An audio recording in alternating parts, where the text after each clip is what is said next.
All right. Welcome in, everybody. If you're tuning in, you're starting your Monday off right because you're probably going to be heading to the cashier window later on the day to be cashing those best bets because we're coming at you live right at 12:25 on the East Coast. That perfect time to be locking in the bets for Monday Night Football. And then we got two footy plays at the end. And maybe we can get an MLB future out of somebody here. But you already know the show is powered and sponsored by the Wise Guys Diamond Club. Be sure to be tapping in with them. You can already see Chuck. He's joined us for many Daily Bread episodes, and he's our Chiefs correspondent as well on Sunday Morning Quarterbacks. And he goes live all the time on Kingdom Cast as well. So you got to be tapped in with him everywhere. But we got a lot to talk about from this weekend. We're live on Twitter. Hit the link up in the title if you want to be featured in the chat and tap in with us. But Sosa, we don't need to hear how you're doing. You're on Spaces too much. Chuck, how you feeling? I'm feeling great, man. It's Fader week. I know they're the Raiders, but I call them the Faders, man. They ain't earned their name in a long time, so I'm gonna call them that to Super otherwise. unoriginal, by the way. I just want to throw that out there. Like, just throwing that out there. This man's so jealous. Anyway, holy shit. You got me. I can't say nothing. You got me. Well, no, I'm feeling great, man. I'm just ready for the night, man. I'm just ready to put it on them boys, man. So Sosa, how you feeling? I can't stand you. I'm sorry. I'm childish. My fault. I need to grow the fuck up. I apologize. My bad. How you feeling, Sosa? Good? How am I feeling? Fucking great, man. What do you mean? Like, you still buying the Jimmy G hype? You're still loving it? Why we go there immediately? Like, you had like a 15-point win. The defense did it, but I'm saying you got to be feeling good. It's always a victory Monday. You're feeling good regardless of how you get there. Absolutely, bro. A win is a win. Just like y'all should have lost yesterday, you didn't. You won 5-0. Feels great, right? Yeah, Kyler just spam and respawn way too fast there, just spiking it for no reason. Like, you're just a dummy. No, bro, listen, we come at people for having low football IQ or like making it. Bro, listen, that was an absolute monstrosity from top to bottom. Yep. The coaches who were yelling "clock it" in his helmet, the fucking absolutely. You talk about late game management. We've seen some bad shit. Like, we saw the fucking Chargers go for it on 4th down for no reason whatsoever. They're goofy asses. Like, they're goofy as fuck. But the Bengals pitch too last night to who was it? Yeah, Stanley Morgan Jr., who's probably half of our financial advisors. Right, they try to be like us. It just doesn't make sense. Again, he does. We'll get there. With y'all yesterday, man. Again, I'm running out of superlatives for the fucking Eagles, man. It's one. The most important thing in the NFL is finding a way. It doesn't matter how you win, just win, right? Mm-hmm. The Eagles have literally won in every possible way that you can, and it's only been 5 games in. Whether it's down 14, bad weather, winning all game, having to fight back against a team, like every situation you guys have faced it thus far. And you guys have answered the bell. I have nothing negative to say about y'all. I would like to say nice things about the Vikings, but that's just another case of them winning and facing a bad team. I will say this, though. All the people that were doubting Justin Fields, you're going to have to harp it back real soon. The second half that kid had yesterday against the fucking Minnesota Vikings, who's everybody's been shaboing-boinging on since the fucking summer. Yeah, you put some fucking respect on Justin Fields' name. That kid is a baller. You don't like him, you don't think he's good, shut the fuck up. I told y'all from before the season, the kid is a dog. He's going to fight every single game. The numbers might not look good. Yesterday, what he did in Minnesota, that was one of the most impressive quarterbacking performances I've ever seen in Minnesota, because people don't go there and play well. Look at what Rodgers did week 1. For Fields to perform like that, absolutely amazing to me. Like I said, I'm a fan. I'm cheering for him. I want him to win. That's most important to me. There's certain guys that I have to make sure that I maintain speaking on week to week, because if I don't, whenever they don't perform well, it'll be a bunch of dick eaters on the internet talking shit. So when they do well, one thing I will do is come on here on Monday and tell y'all, run him his flowers, run him what they didn't win the game, but it wasn't because of him. Every time he plays bad, the first couple games, we're like, oh, he hasn't completed 10 passes, all that other bullshit. I don't want to hear it. What he did in Minnesota yesterday, put some respect on it, man. I really mean that shit. Chuck, what do you got for us?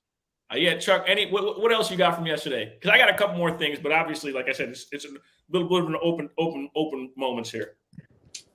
All right. Hopefully this rant don't take too long. I got to touch on this because I mentioned on Sunday morning quarterbacks how I don't like Tom Brady, right?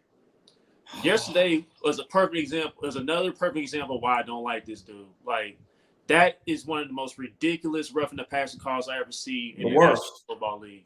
The worst. And then I showed even a worse one though. Our AFC Championship game. I mentioned that on the show. Like Grady Jarrett, that was a legit sack. He had no intention on hurting the dude. And Tom Brady, he actually did this twice from what I saw. Like in the first series, he kicked Grady Jarrett when Jarrett got to him earlier in the game, and then right at the end of the game, to decide the game, basically, he tried to kick Grady Jarrett again. Isn't that the same ref that called the Tua thing or didn't call the Tua foul? So I think he's just like, he's the one that's suffering from that pass call, I believe. See, and I'm glad, because that was my next. I wanted to talk about that, bro. Listen, we're on the gambling side of things, and the words you're not supposed to use are fixed, cheated, not real, staged.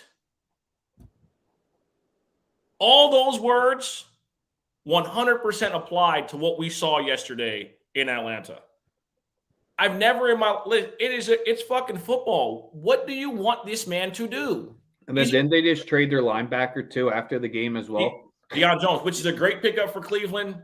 I want to show Cleveland love, but the defense is not performing well.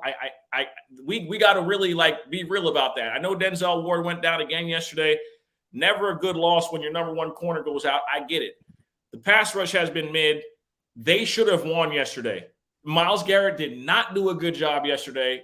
If we're going to praise him when he do well, and see, that's why when Jacob said he had one good game, listen, if you guys are going to come on the internet and talk shit when someone doesn't do well, when they do, I'm gonna address it just the same way, vice versa. When they do well, cool, I'm gonna give them their flowers. But when they fuck up, I'm gonna address it too.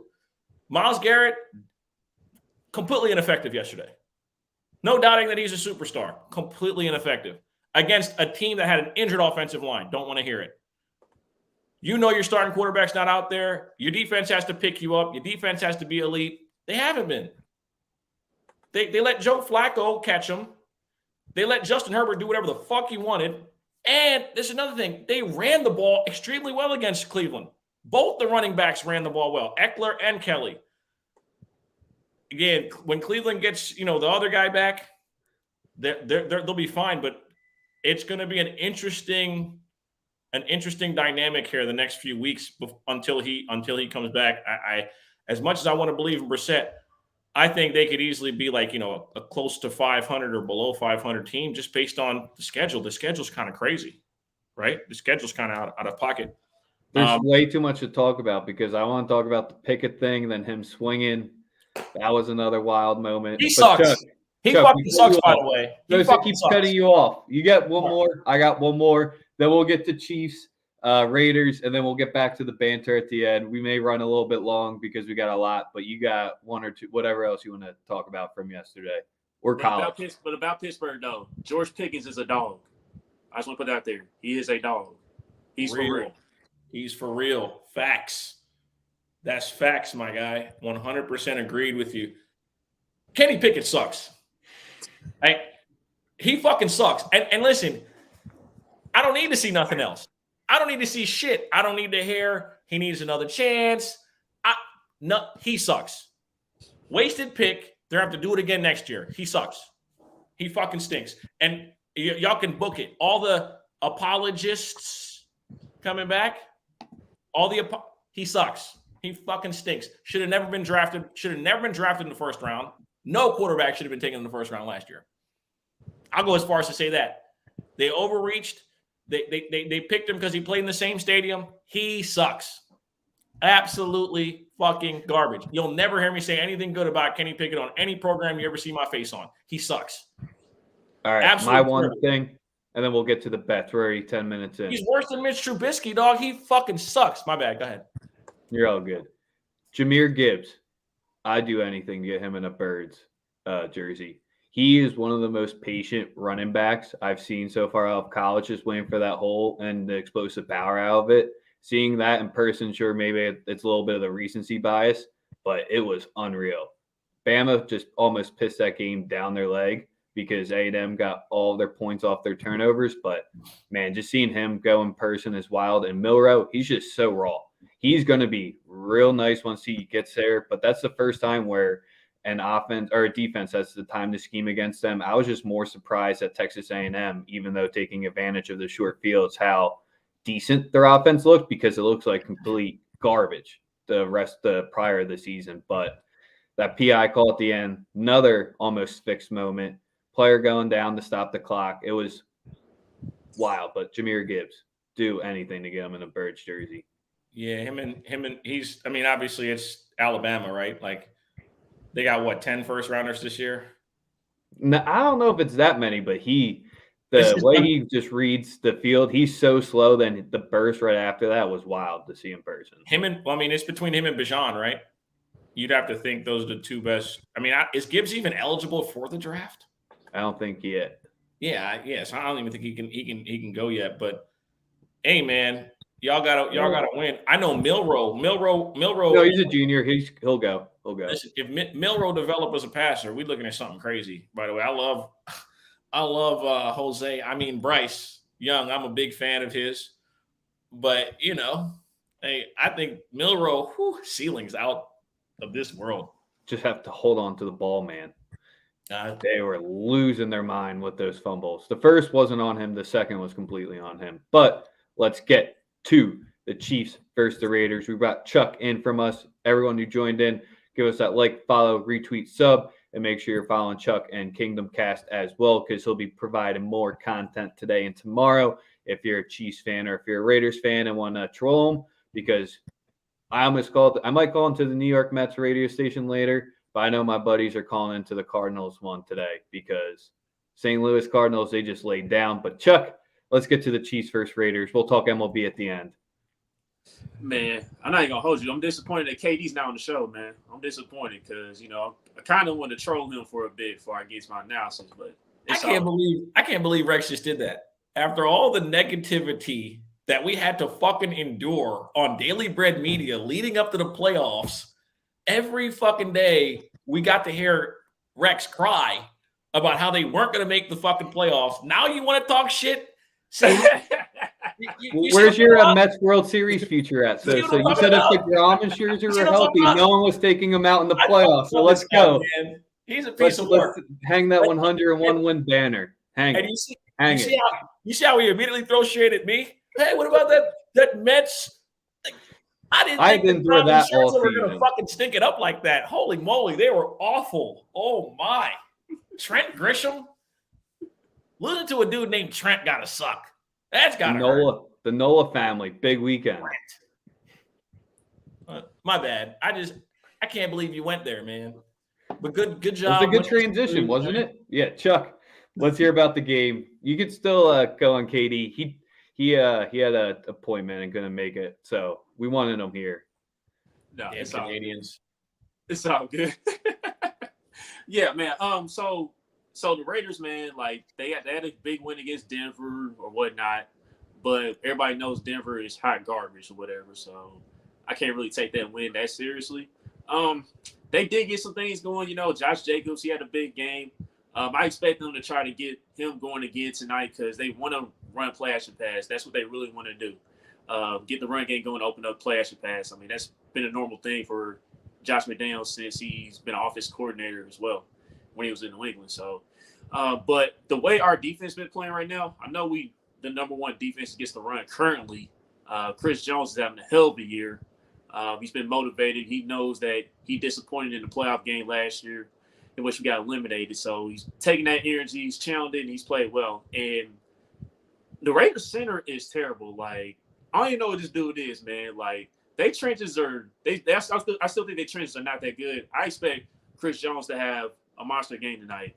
And when I saw his prop here, I saw his sack prop, man. Like, it's way too low, man. Like, you talking about over a quarter a sack? It's like 0.25 on DK Sportsbook at plus 190. Like, he can't get one sack tonight. I mean, that should be money in the bank right there. So I like Chris Jones to do his thing tonight in that aspect.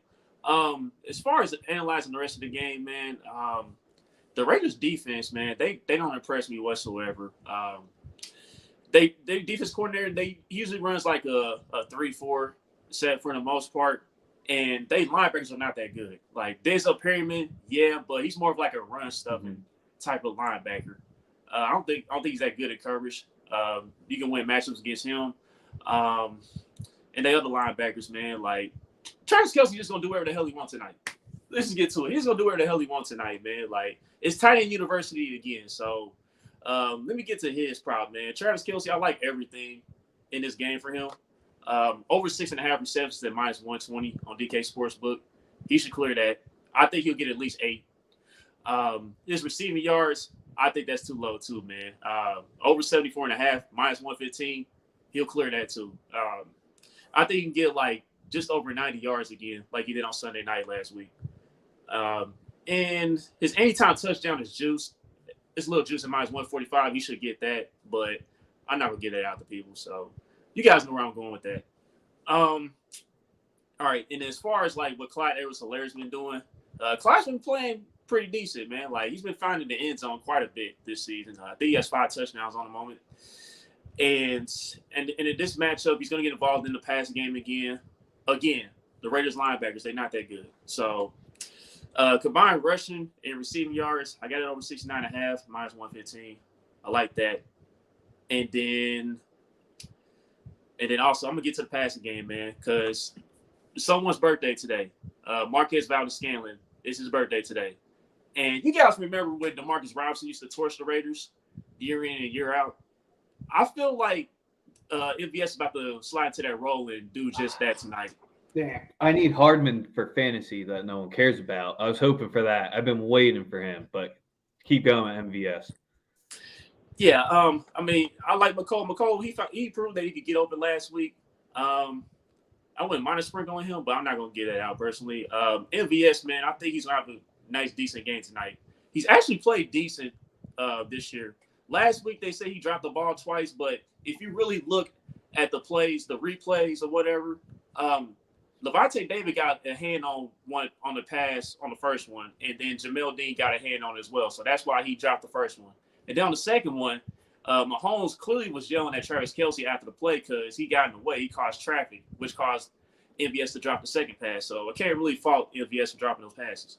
So with that being said, I got MVS at over 4.5 receiving yards at minus 115 and anytime touchdown plus 195.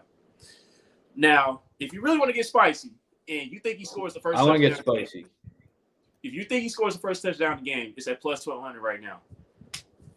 That's not going to be an official play. That's one of my unofficials, but at plus 1,200, it's not a bad value.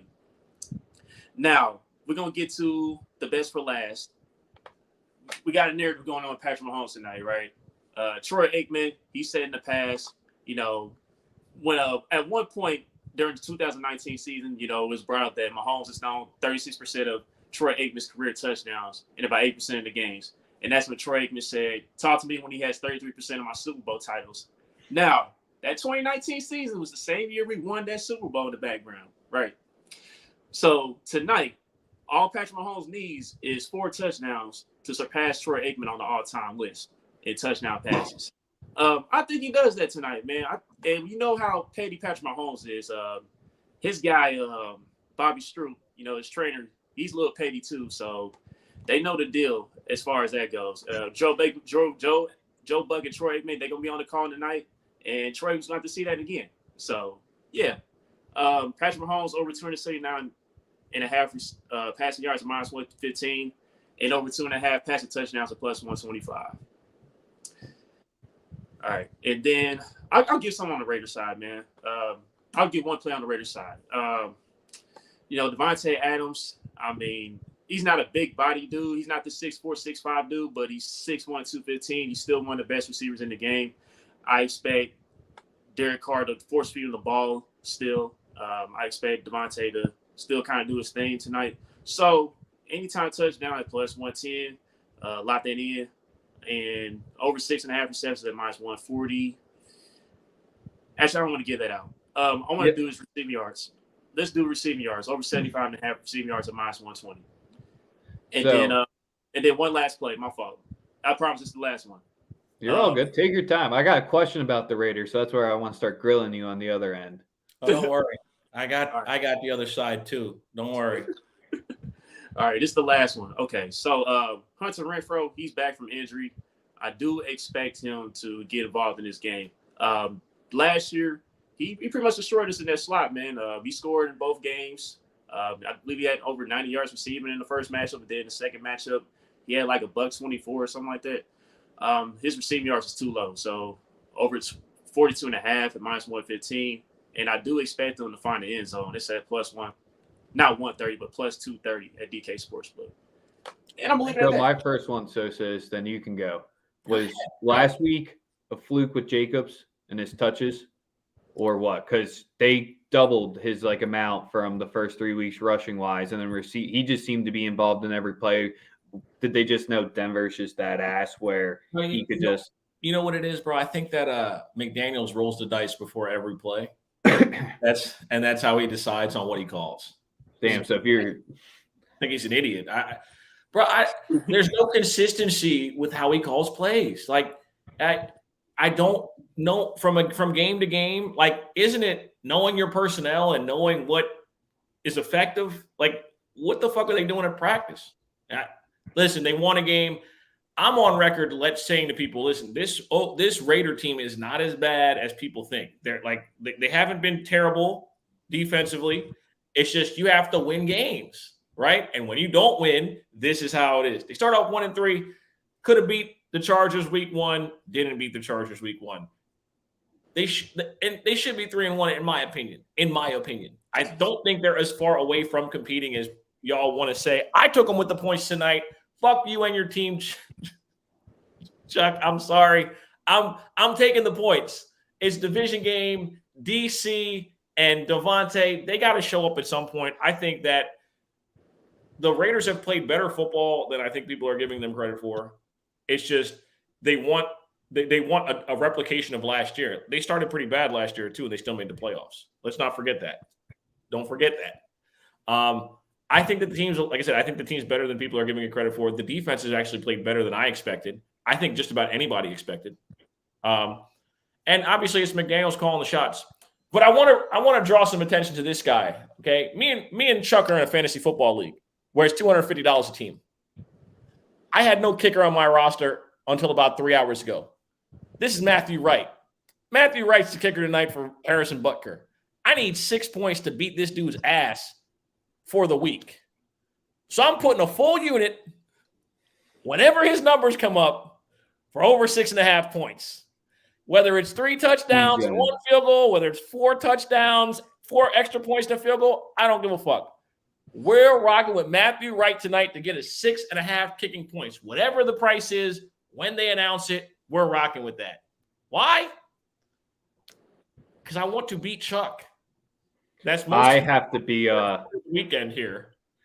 Yeah, I didn't have much for the Raiders side here. I was just joking with that one. I just want to ask the Jacobs question because when you're just looking back at it, that's been the one bumper outlier was his touches just out of nowhere, just drastically went differently. You can sometimes run against the Chiefs, and that's the Raiders' best way, and it's shown that when they won it, they controlled the time of possession. And that's really I think, their hope to keep it close because if it wasn't all public, that -7, I think the Chiefs roll. I think it gets ugly. I think everyone bitching about all these primetime games going under, all this and that. I think tonight's finally the explosion because I think the Chiefs defense can keep it limited, but I'm seeing a 35-21, that type of score, easy win for the Chiefs. Yeah, I said 35-24, but I'm not comfortable with taking that 7-0 because I got it at 7.5. We was just in this situation with the Chargers on Thursday night, and we got backdoored at the end, so I'm not comfortable with that. But what I will do is this: I seen the Chiefs total team points at plus money over 30.5. It's at plus 100 right now, DK Sportsbook. Book it. We gonna get that. See, that's the problem, dog. Oakland has not been giving up the cheeks like that. The offense hasn't done anything. Bruh, this offense, this is a different situation. So like, they ain't faced an offense like this yet, dude. Like, come on. They faced Justin Herbert with all of his You got it. Justin Herbert, really? Yeah, really come on. You really about to mention Justin Herbert, dog? Y'all got it. Yeah. You can rock with them over Big Red. You can rock with that amazing coach. So y'all are just going to go in there and smoke them. They 100% should. Well, they haven't given up 30 points at all this year. They haven't given up 30 points once. Until tonight. Okay. Yep. That's all right. Bet. Y'all are gonna do it. Y'all are gonna put them on the hub.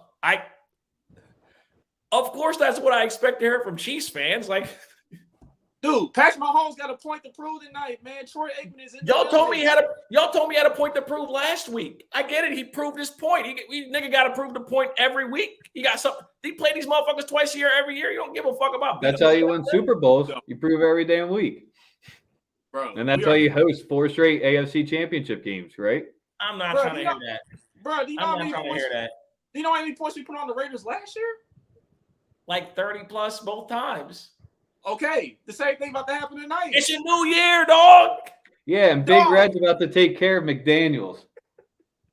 Hey, listen, I ain't gonna lie. What I seen y'all do to Tampa's defense last week, that was demoralizing. Yeah, that was. They did them dirty. But again, 7.5 over a touchdown. I took it. I'm looking at a division game. The Raiders have played everyone close. They just haven't made the winning plays at the end. Like everyone, they've played close, bro. I like the Raiders with the points. I think it's like a 5-point game at worst. At worst, whether it's a backdoor or at worst, I just don't see them getting put on the hub, bro. They haven't been put on the hub by anyone yet. So, anything else we want to get into football wise? I don't have anything else, man. I'm pretty safe. Baseball? You want to talk baseball, Sosa, just because I cut it off real quick? Or I mean, can't wait to face the Padres. Like, if you were impressed by that, watch what we do to them. It's like, I guess people want me to like chalk some shit back with the Padres. Hey, listen, that was cute. They got the DeGrom and them out of there. The worst thing you could have done was give a team like us a week off. Because this is not like Atlanta. I think Atlanta struggles in the next round because they got the week off. They're playing their best baseball right before they got a week off. And that's a little scary for me. You know what I mean? Like the Dodgers, good thing. Atlanta, not so much. If that makes sense to y'all. That's as far as like my thought process. Like if you're hot at the right time in baseball, it's one thing. What they did against the Mets at the end of the season was wildly impressive. To take a week off and not have the best starting rotation in baseball, in my estimation, I think it's a bit of an advantage for the Phillies. Just me. Also, I think the two top starters for Philly are exponentially better than the two top starters for Atlanta. Ooh. Just some quick thoughts. I mean, you like Fried? I mean, he's good, but he's inconsistent.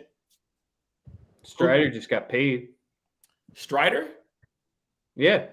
Oh, yeah. I mean, he's good, but he's, again, inconsistent. He'll have 15 Ks, and they'll give up 3-4 home runs in 3 innings. That's what you pay for these power throwing players, guys, right? Like, same thing goes for guys like Garrett Cole. He'll get you 10 strikeouts and win a game, go 3 hits, and then the next game give up back-to-back jacks to start the game. So those guys don't impress me. They're no Walker Buehlers, you know.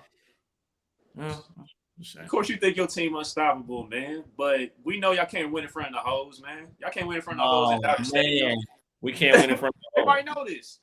When the hoes watching, I bet. Yeah, I'm gonna write that down. Yeah. Write that shit down. You get your Woody whiteboard out. You haven't used that in a while. It's actually like a big one, and I can't fit it behind the desk. But I'm buying a smaller one tonight just because you made me do that. Just because you brought it up, I'm doing it. You used to do it all the time. Right. Yeah. Now, yeah. I fell off. You trying to say I fell off? Yeah, I don't know why you ever went with it. I fell off. Like Bro. You see that? You said you used to do it all the time. Sound like my girl. Other than that, I'm rocking the Aston Villa versus the Nottingham Forest over 2.5 at -115 for your afternoon soccer action in the Premier League. Nottingham's lost 5 in a row. The last 4 have gone over with ease. Villa gets on the score sheet today. Their offense hasn't been cooking. Going up against Forest is the perfect way to get back right. They're the road favorites as well, so that supports the over 2.5 angle. You can go both teams to score in over 2.5 if you want to get a little bit greedier, but I think Villa can get 3 here. So your solo soccer play of the afternoon to try to hold you over till Monday Night Football. Yes, sir. Great day yesterday in the Diamond Club. Those double touchdown scores. Oh my goodness. Easy fucking money. You know what I'm saying? Like, just Hey. And listen, the thing is that there should have been 3 weeks in a row we hit those. I'm just glad we hit them both yesterday. Derrick Henry, Nick Chubb, fucking machines, money-making machines, +470, +420, just a great time. Just a great day. Great NFL Sunday across the board. Shout out to Spin Doc, murdering Major League Baseball props to start the playoffs. I mean, no one's surprised. He went like 70-some% last year. It's just pick up where you left off kind of thing, I guess. But yeah, I got nothing else. Appreciate everybody tuning in. That Chiefs pack finna hit like Fenty. We out. Make sure to follow Chuck and Kingdoms Cast as well. Peace.